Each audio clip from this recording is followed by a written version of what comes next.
Это Абдурахман, самый известный житель селения Кули в Дагестане. Желанный гость на местных свадьбах и, пожалуй, самый известный пастух России. Уже полгода он ведет страницу в Инстаграм, где есть 40 тысяч подписчиков и десятки фотографий баранов на фоне гор, которые сопровождаются красивыми текстами. Горы всегда ассоциировались у меня с чем-то живым и могучим, в то же время мудрым. Сюда по эффекту и характеру местности мои горы очень древние. Они резкие и суровые. Их тела словно искромсаны саблей исполина. Нет пологости и мягкости, мало деревьев. Безусловно, формирует нрав тех, кто здесь вырастает и здесь живет постоянно.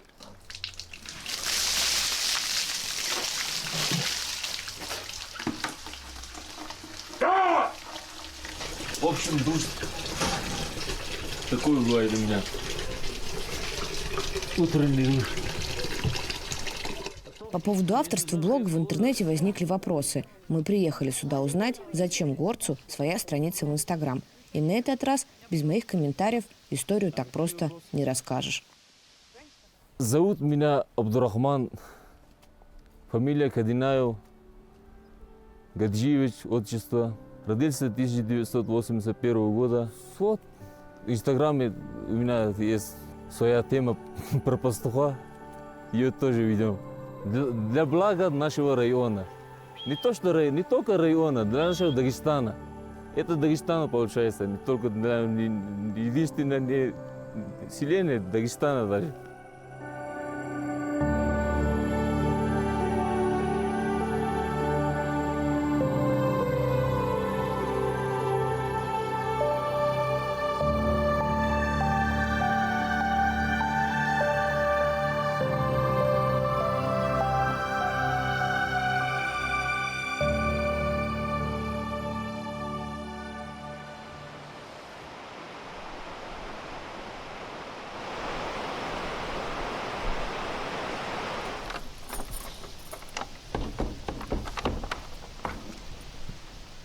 Первым делом в селении нас везут не на пастушью стоянку в горы, а на местную ветстанцию. Оказалось, это постоянное место работы Абдурахмана. Когда-то он закончил сельхозинститут и стал ветврачом. После института, после академии, точнее. Так что я академик, диплом академика у меня.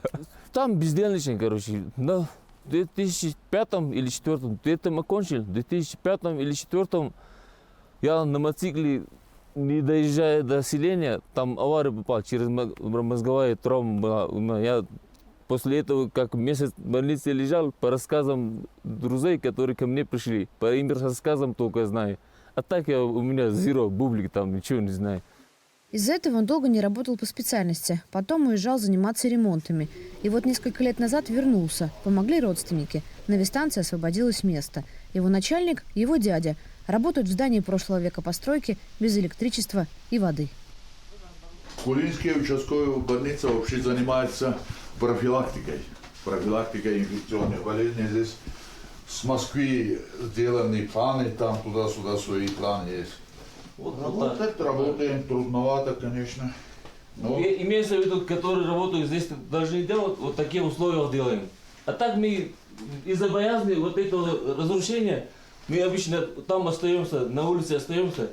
Кто приводит животных, там же показываем, что надо делать. Профилактические прививки вакцины, вакцинируем. Здесь серология, вакцинации бывает всех животных. И сельских, и которые на фермах. Ведь врача у меня 700 была зарплата, вот недавно повесили 2-3 раза, получил, по-моему, 9 с чем-то, 10 рублей. Стараемся выжить. Довольствуюсь малым я. Сама прямой оклад у меня примерно оклад. Это 12 чем-то получается за то, что я в горах живу, там сельские проценты, здесь идут высокогорные проценты, за грязную работу такие проценты. А прямой оклад у меня 7200 рублей. Зарплаты здесь очень маленькие. Больше работы в селении нет, поэтому дядя Абдурахмана взял у государства участок в аренду.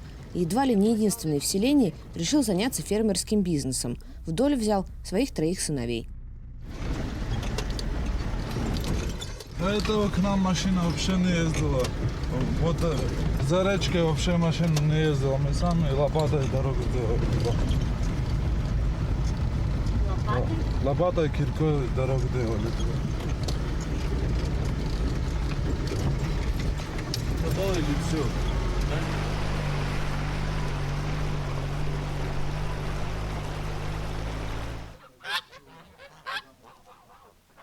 Коровы есть, ну овцы были, овцы не получается развестись коровами. Овец убрали, только коровы остались у нас. Ну так, утки есть, гуси есть, но это чисто нам на еду, а так чисто коровами занимаемся. Я дорожник, ну инженер-дорожник. А это дорожный закончил. Ну работы у нас нету, в основном по связям свои получают работу. Ну, пришлось самому работу организовать с братьями. А куда вы ездили, где работу искали? Ну, я в Екатеринбурге был, в Ульяновске был. Ну, когда прописку видят, по-любому работа не получается же. Почему? Ну, Махачкалинскую прописку видят, не хотят брать. Ну, дагестанскую прописку, когда видят. А вы хотели кем работать, когда учились? Когда учился, Мгм. ну, по специальности хотел. Дороги хотели строить? Да.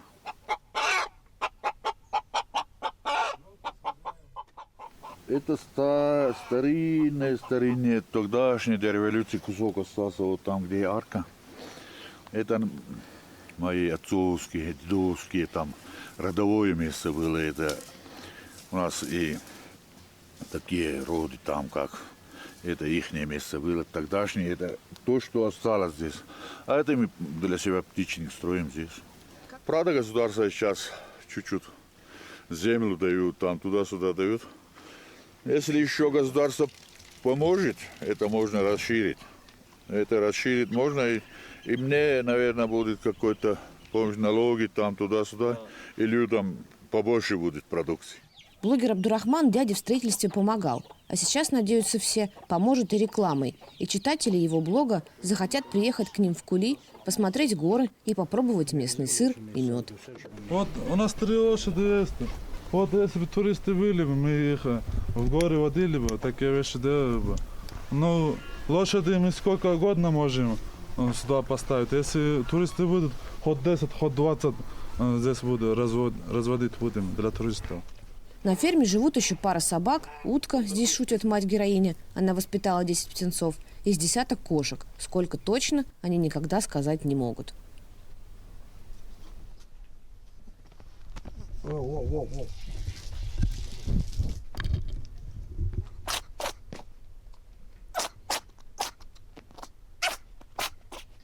Совы у нас их забирают в основном. Совы забирают? Да, Кого? Мышей или котов? котов. Совы? 4 кошки уже забрали. Взрослых? Да. Берегись. Взрослые, когда они взрослые, они далеко уходят от фермы. Когда далеко уходят, их совы забирают. Между собой здесь говорят на лакском языке, потому что большая часть населения в Кули – лакцы, представители одного из коренных народов Северного Кавказа. Иногда, говорят, этим пользуются журналисты, поэтому с нами и при нас они предпочли говорить на русском и рассказали историю одного фермера, который поступил иначе. Его спрашивают, вам хорошо арендовать ферму у этого колхоза туда-сюда? Он говорит на лакском, нет, это слишком дорого, говорит. Плохие условия, что-то нам тоже сделать уступки. По новостям показывают на русском. Хорошо, все хорошо говорят. На русском говорят, все хорошо. А он на лакском говорит, плохо. Это в эфире какого канала? РГВК Дагестан. Это РГВК Дагестан, местные. местные вести? Да. Сам блогер Абдурахман живет на верхней точке селения, в старом доме, вместе с родителями, 2 дочками и женой. Жена Абдурахмана работает учительницей английского языка в школе соседнего села. Когда-то она была переводчицей в Милане, но вышла замуж и вернулась. Делаем бурки. Страх. Что делаете? Бурки. Чуду. Это чуду. Лакское. В доме Абдурахмана нас встретили очень радушно. Здесь гордятся известным мужем, отцом и братом и охотно рассказывают об особенностях местной жизни. Вот, например, в лепешке, здесь чуду, они кладут мать и мачеху и конский щавель. а вместо коляски используют платок. Вот кладут на спину, нет, на руку. Вот, вот так. Прикрыли, завязали за коровой, за водой, вот куда. Вот пошли дальше. Вот завязали, она никуда не денется. Дети уже привыкли, и дети сидят. И тихо, и ей тепло, и хорошо. Вот заснула, уложили. Пока нас кормили и развлекали, Абдурахман переоделся в национальный костюм, чтобы отправиться к другу на свадьбу.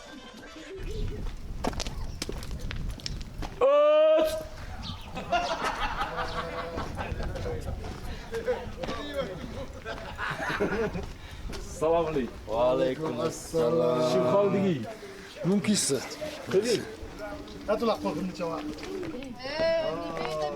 Ассаламу алейкум, баршар хатирдо.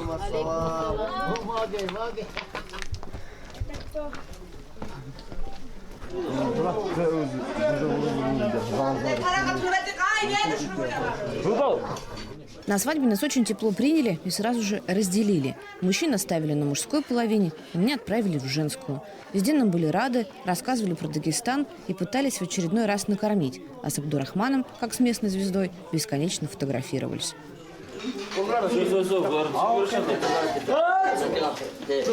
Мы снимаем фильм про Абдурахмана и случайно оказались на свадьбе, потому что он собирался на свадьбу и, в общем, притащил нас сюда. Я не знала, что у вас разделение на мужскую и женскую половину. У нас вот так целый день, у нас вот так ходят, приходят, уходят, приходят, А уходят. где жених с невестой? Невестка вот там, жених. А жених? Жених там. А они виделись? Что, они вчера уже свое дело сделали. Сегодня так принято, что отдельно нужно сидеть. Первый день. Там танцы бывают первый день. Танцы. Вечером танцы бывают, то сельчане собираются, танцуют. Жених, невеста тоже 2 раза танцуют. И второй раз, когда танцуют, уже заканчивается танец. И когда заканчивается танец, идем у невесты домой. Там суп, не суп, покушаем. Которые танцевали, устали, энергию потратили. Вот эти туда домой ходят, там кушают готовку. А завтрашний день за невестой ходят, невесту забирают себе домой. А на 3-й день у него дома его невеста. На пастбище к тем самым овцам, фотографии которых и принесли популярность Абдурахману, мы отправились ближе к вечеру на его легендарной Ниве.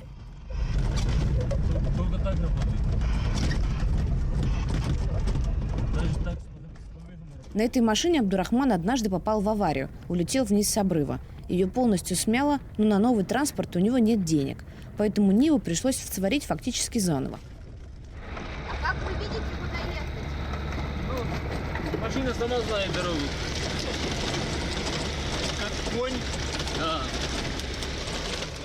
Посты со своей машиной Абдурахман периодически выкладывает в сеть. Пользователи смеются и все время спрашивают, когда же он вставит лобовое стекло. Так вот, ставить его просто некуда, оно не удержится.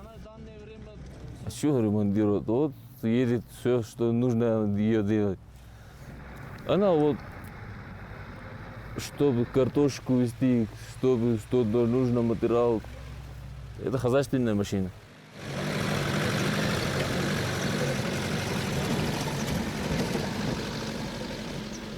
Салам алейкум.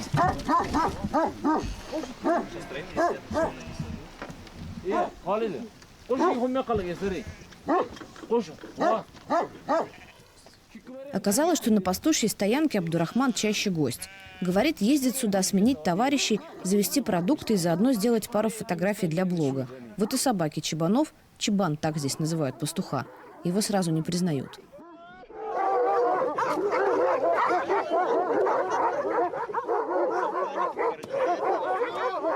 Конечно, работаю. Когда свободное время, я после выходных хожу, вот, которые вы тоже видели, у меня друзья в виде, здесь знакомые. Хожу, провожу время, с больных лечу там, что нужно им, что нужно, делаю.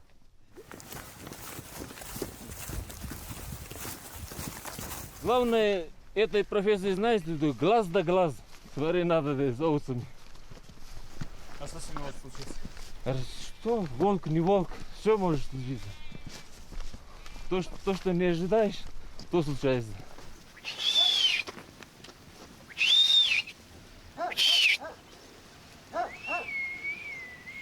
А как собака-то понимает, что ей делать? Долго учили? Долго учили собаку загонять? Где-то полмесяца. Полмесяца. Это сыновья обучали, мне подарили. Дашь, ты разобьешься. Чебаны уходят в горы пасти овец еще весной. Домой стадо возвращается только осенью. Мужчины круглыми сутками в горах следят за стадом. Ночуют тут же. Здесь, в горах, и родилась идея инстаграм-странички для пастуха. Одиночество в душе, покой на вершинах. Живу на высокогорье, на альпийских лугах. Пасу овец, делюсь своими мыслями и жизнью. Вот начало инстаграма. В начале этого года, по-моему, да. А так идея в прошлом году, вот Залимхан, мой друг, когда сюда приезжал, с ним вместе, там горы по Баку, Дулты, там такие священные горы есть, туда ходили. И заодно, а я с ним в городе, когда учиться пошел, там в городе учиться, я на квартире жил, он тоже рядом, там пересекались, там узнали его. А так, он после этого в Москве, он редко сюда приезжает. Остаться с нами на ночь в горах Абдурахман не решился, тем более, что пошел дождь. Возвращаться пришлось на следующий день к 5 утра, на высоту 2300 метров.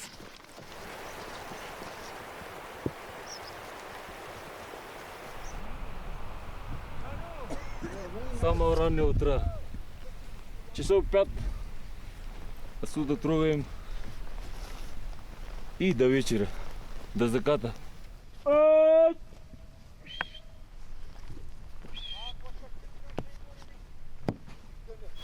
Покажите, как вы спите вообще? В бурках одеваешь вот так. Вот. Жать палку. И вот там. Вот так. Вот ночлег. Диван. На баран тоже смотришь и спишь. Один глаз на баран, один глаз по сменам. А сегодня ливень был ночью, как вы спали? Вот так.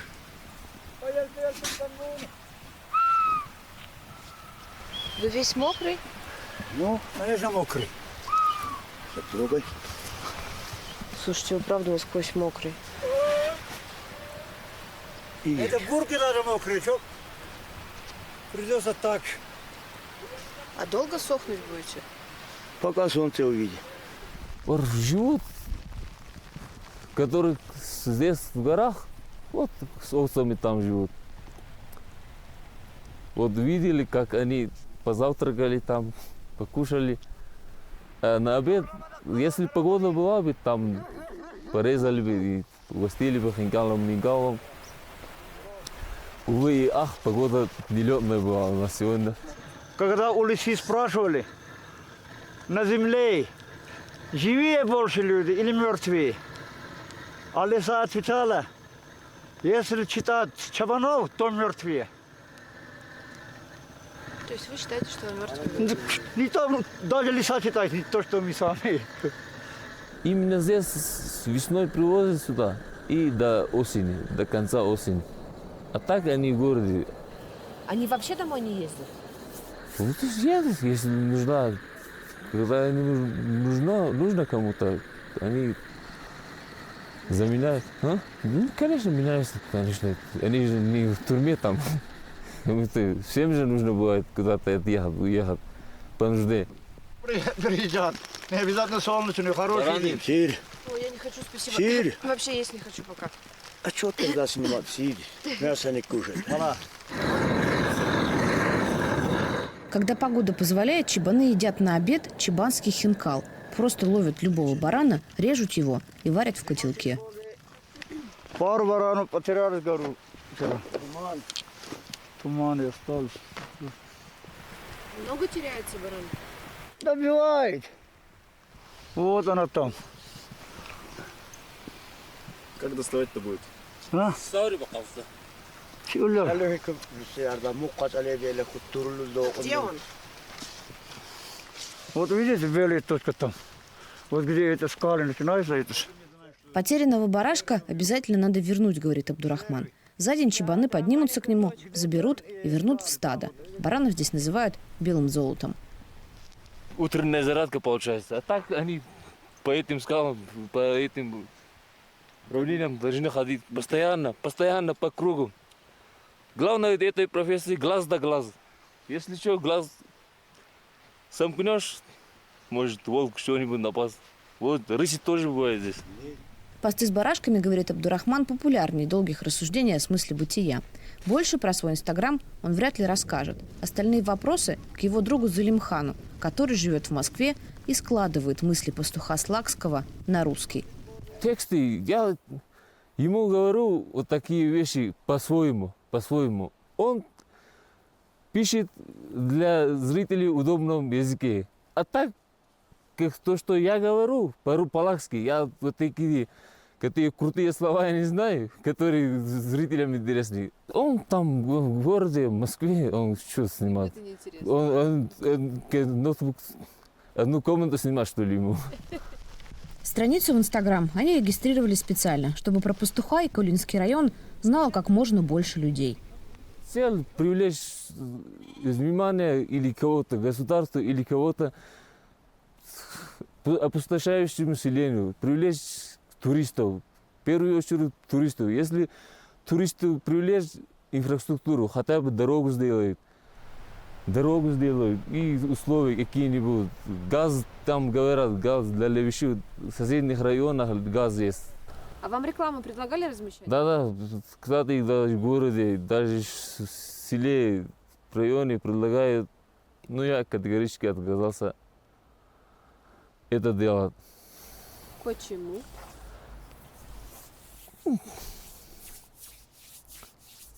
Слушай, он не должен рекламировать чего-то, он должен рекламировать свои овцы, свой скот. Подзаработать не хотите? Если предлагают, нормальную сумму предлагают, пожалуйста. Абдурахман говорит, благодаря публикациям на его странице к ним уже приезжали туристы аж из Кореи. Переводить с английского помогала жена. Местные чиновники, говорит, начинания хвалят. А значит, какая разница, кто автор текстов, а кто лицо проекта? Горы все ценное у меня. То, что есть в горах, самое ценное – это горы. Кроме гор, в горах что делать? Ничего, нет ничего. Лучше этого места для меня нету.